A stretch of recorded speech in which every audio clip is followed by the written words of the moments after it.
32 anos. Este é um período que podemos pensar em várias coisas. O que fazer em 32 anos? Você já parou para pensar o que significa esse período na sua vida? Para os moradores do conjunto habitacional Santa Bárbara, aqui em Ponta Grossa, 32 anos é uma história que eles vêm lutando aí para ter o real direito às suas casas, para ter o documento das suas casas e não somente a posse. Hoje nós vamos contar a história, então, desse conjunto habitacional e que teve uma grande vitória, podemos dizer assim, esta semana. Para tanto, estamos recebendo aqui o presidente da União de Moradia Popular aqui de Ponta Grossa, o Jefferson Tramontim. Ele que esteve reunido aí e não poupou esforços junto ao governo federal, junto à Justiça Federal, junto ao deputado federal Aliel Machado, para que essas famílias, são 500 famílias que tem lá nesse conjunto habitacional, só para você entender, dessas 500 famílias, a metade, vamos dizer assim, já está tudo ok, mas a outra metade, aproximadamente essas 240 famílias, aproximadamente, elas ainda estão nesses 32 anos lutando para ter esse direito, e quem vai explicar essa história para nós, então, é o Jefferson. Bom dia. Bom dia, Luciano. Mais uma vez, muito obrigado por essa oportunidade, agradecer toda a direção, a equipe, o Marcos, por essa possibilidade de a gente compartilhar essa vitória, essa notícia importante que não é minha, né, do fulano, beltrano, é de toda a comunidade, principalmente das famílias, né, porque como você colocou, 32 anos é muita coisa, já tem bisneto a história do Santa Bárbara, quase uma geração nova, né, e de fato é uma referência, é uma história muito bonita, de muita luta, de muita organização, de muita mobilização, de enfrentamento, desde o 14 de agosto de 1993, foi um sábado pela manhã, um dia de muito frio, onde as famílias se reuniram numa vez só, num horário só, num ponto só, para fazer a luta, para fazer a conquista da casa própria. Num primeiro momento foi só, até agora, né, a posse, tá? E agora então temos a finalização, graças aí à participação de muitos setores, muitos segmentos. E aí, quando a gente fala em conjunto habitacional, principalmente no Santa Bárbara, algumas pessoas que desconhecem, elas podem imaginar assim, são só casas. Não, não são só casas. Existe toda uma estrutura que atende essa comunidade, porque se desenvolveu. Foi uma unidade habitacional aí, começou com unidade habitacional e hoje aí é todo um complexo. O que nós encontramos lá além das casas? Hoje o Santa Bárbara é uma cidade, né? Tem água, tem luz, tem telefone, tem, enfim, escola, tem CEMEI, tem a unidade de saúde bem próximo do Caracará. Para quem não lembra ainda onde é que é o Santa Bárbara, fica atrás da Heineken, né? E ele surgiu na época do governo Collor, só que infelizmente teve problema de suspeita, e depois foi confirmada corrupção, superfaturamento, e paralisou. Parte das famílias já tinham pago a poupança, na época a gente chamava de poupança, ou seja, a entrada do financiamento habitacional, né? E só que infelizmente aí parou tudo e as casas ficaram lá, ficando no tempo, sendo degradadas, às vezes até destruídas por vândalos, e as famílias pagando aluguel ou morando de favor com outras famílias. Então foi um momento assim de decisão, e somente então a partir de uma luta, de uma organização, de mobilização, que essas 500 famílias no dia 14 de agosto de 1993 resolveu assumir essas casas, que eram um direito deles, né? Nós passamos aí por muitos anos de negociação, 93, 94, teve ação de despejo, uma série de problemas, né? Nós tivemos que fazer lutas na Sanepar para poder conseguir a ligação da água, para você ter uma ideia, e assim foi, a comunidade foi se mobilizando e construiu uma escola em mutirão. Então, durante esses 32 anos, você imagina, né, quanta coisa foi acontecendo nessa história toda. O quanto se evoluiu, mas infelizmente ainda temos lá aproximadamente 240 casas, famílias aí que precisam dessa regularização, e felizmente esta semana a boa notícia. Isso, nós tivemos uma primeira negociação positiva, favorável aos mutuários, porque as negociações sempre eram muito absurdas, as pessoas queriam que a Caixa na época queria que pagasse prestações de 900, de 1.000, de 1.200, 1.800 reais, e as famílias não iam ter condição. Não adiantava assinar um contrato que 2, 3 meses depois ficaram, né, inadimplentes. Então essa foi sempre a nossa luta. Queremos pagar, mas pagar um preço justo de acordo com o valor do imóvel. Em 2002, 2003, 2002, por aí, saiu a primeira negociação favorável. Na época, as casas ainda pertenciam à Caixa Econômica, no Ministério das Cidades, né? E a Caixa fez uma proposta, as famílias que tinham dinheiro podiam pagar à vista por R$5.000. Quem não tinha R$5.000 podia parcelar em até R$10.000. Tinha um prazo de 5, 8 anos, parcelava e resolvia. Só que parte dessas famílias, ou seja, em torno de 240 famílias, mesmo com uma proposta excelente, muito boa, né, não conseguiu resolver.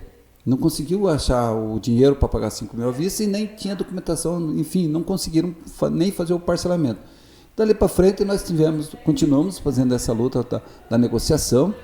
Veio o governo Temer e o governo Bolsonaro, que paralisou todo tipo de mobilização, de política nacional de habitação. Em 2023, quando o presidente Lula voltou, né, retomou o Minha Casa Minha Vida e essa visão nova de interesse social da habitação, nós, através do deputado Aliel, fizemos um protocolo pedindo à Engea, que hoje as casas pertencem à Engea, empresa de gestão de ativos, né, em Brasília, e através do deputado Aliel nós fizemos um requerimento solicitando a informação, na época, sobre isso.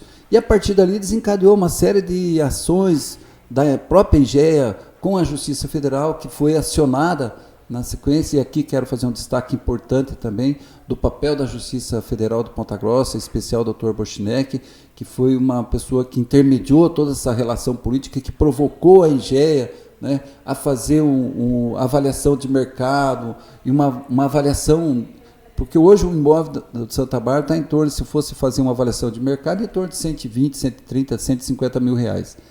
Dentro de uma visão social, a Justiça avaliou por 84 mil, né, em torno disso.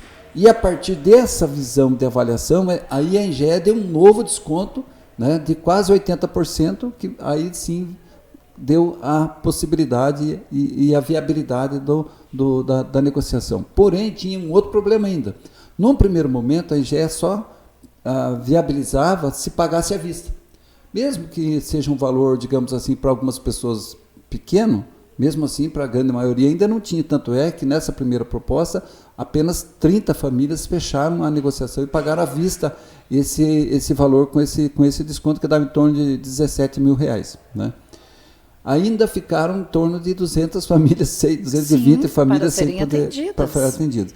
E agora, então, em junho do ano passado, nós estivemos junto com o deputado Aliel, falando com o presidente Fernando Pimentel lá em Brasília, junto com o senhor José Carlos, que era o diretor administrativo da Engea em Brasília, e aí nós levamos a solicitação da comunidade, que era o parcelamento, né, e que a prestação não passasse de 20% do salário mínimo. Então, nessas condições é que agora a Engea, e eu recebi essa informação semana passada, né, da Justiça Federal, e claro que isso é um momento extremamente importante de comemoração e faz parte de toda essa luta, né, todas as famílias em primeiro lugar que estão lá resistindo e lutando, e da União de Moradia, a participação da Justiça Federal, a participação do deputado Aliel Machado nesse momento também foi extremamente importante. Ele chegou a propor, inclusive, emenda pessoal dele, do gabinete dele, para ver se viabilizava, mas a Engea achou um outro caminho. Agora vai ser possível fazer esse parcelamento. Ou seja, é o fim aí de 32 anos de espera pela posse da moradia aqui no Conjunto Habitacional Santa Bárbara. Sem dúvida, uma notícia excelente para essas mais de 200 famílias que tanto esperaram. Porque agora, a negociação ela se torna muito mais fácil. O valor caiu bastante, e ainda existe a possibilidade aí do parcelamento. Então agora chega ao fim aí aos 32 anos de história do Santa Bárbara. Jefferson, e agora, a partir de agora é preciso ainda esperar uns diazinhos para essa regularização. Isso, agora não adianta a gente procurar caixa, ou, né, enfim, o que precisa agora é a Engea formalizar esse acordo, né, colocar esses dados no papel, de como vai ser esse parcelamento certinho. Esse processo deve finalizar ainda esse mês, né? E no próximo mês, se Deus quiser, a gente vai ter as famílias já vão ter a orientação, qual o documento levar, quantas parcelas pode fazer, qual o valor da parcela. O valor da parcela até a gente já tem, vai até ficar em torno de R$300, né? Então, mas isso é importante porque, como você disse, inicia-se uma nova fase da história de Santa Bárbara, agora regularizado. A situação. E vamos aproveitar, Jefferson, e falar uma outra notícia, que até esses dias você já esteve aqui falando sobre aquela doação de terrenos lá no Ouro Verde, né? A gente sabe que foi aprovado, mas como que funciona a partir de agora? Então, nós estamos desenvolvendo os projetos do empreendimento União Ouro Verde, né, que é o Minha Casa Minha Vida Entidades. Nós fomos selecionados após apresentarmos o projeto em 2023, assinamos o contrato com a Caixa Econômica no dia 21 de março e agora nós estamos na fase da elaboração dos projetos de engenharia. Fazia parte desse processo a titularidade do terreno, então para que a União de Moradia seja proprietária dessas áreas, a gente precisava da lei municipal, da autorização da Câmara Municipal, e foi isso que aconteceu. A Câmara autorizou a prefeita a fazer a doação da área, dos terrenos, são 50 lotes, né?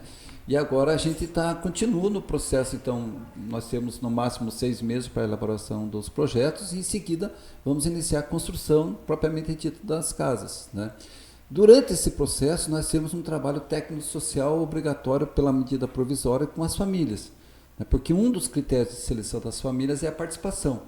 Então, nós temos um cadastro de quase 1.200 famílias na União de Moradia e essas famílias todas participam.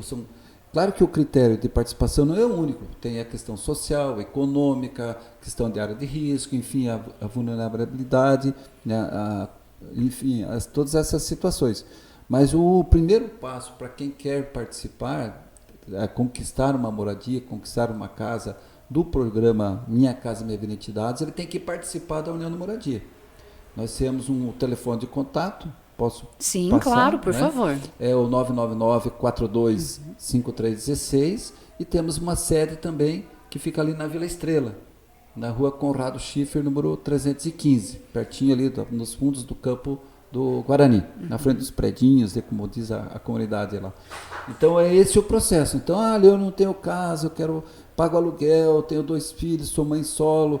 Então, o primeiro passo é participar da União de Moradia, que você vai entender o que é o direito à cidade, o direito à moradia, o que é o Minha Casa Minha Vida, o que é o Minha Casa Minha Vida Entidades.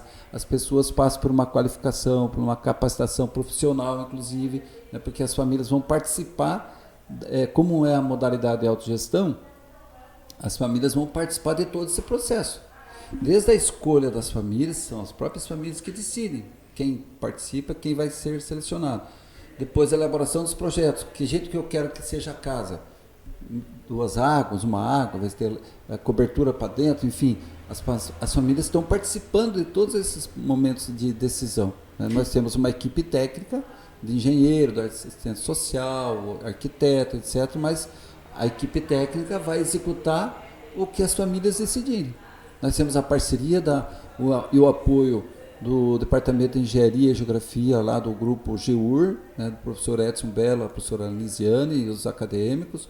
Então a gente tem um grupo, né, e nós estamos buscando um outro espaço também da prefeitura para a gente montar uma fábrica de bloco e paver com as famílias, com as mulheres, porque das 50 mulheres, né, das famílias até agora que estão participando ativamente, nesse primeiro momento, 47 são mães solo, ou seja, são mães que são arrimos de família, né, e elas vão ser as protagonistas dessa história toda, desse momento tão importante, que é o primeiro em Ponta Grossa. Que essa sim é uma história que começa agora. Começa de forma legal e participativa e democrática, muito bacana. Tá certo, Jefferson, muito obrigada pela sua participação aqui no BNT News. Nós que agradecemos, mais uma vez, deixo o nosso abraço e desejamos que o BNT cresça cada vez mais e abrindo essas possibilidades para a sociedade como um todo. Obrigada.